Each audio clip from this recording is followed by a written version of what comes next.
hojjetaan kee hidhamee atis biyyaa baafamte shororkeessa ajjamtee maqaa hamaa ayyaamamte qabeenya kan kee hunda guyyaa adiin saamamte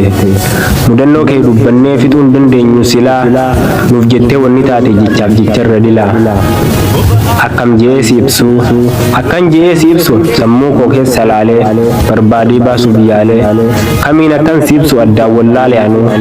kamimee kam dhiisu mee seenaalee kan keedanuu OMN ilma sabaa Oromoof ilma jabaa mormituu gocha dabaa duree qabsoo warraaqsaa obbolaa qeerroof qarree ati waan hunda keenya si'in waa hunda barree dhugaa gabaasuu keetiif shororkeessaa taatullee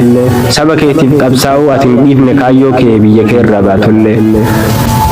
balleessaa tokko malee ari'amtee baatullee ittuma huuftee fiiguu hin taa'u jettee kaate ijaan argaa daawwataa osoo sabni koo dhiiguu takka harkaan laanne jalqabaa hanga har'aa leellisaa gocha gaarii mormituu gocha farraa yoomiyyuu si jaallannaati yoomuu nuuf qaalii dagaagii nuuf jiraadhu hanga har'aarra caalii OMN akkas jaa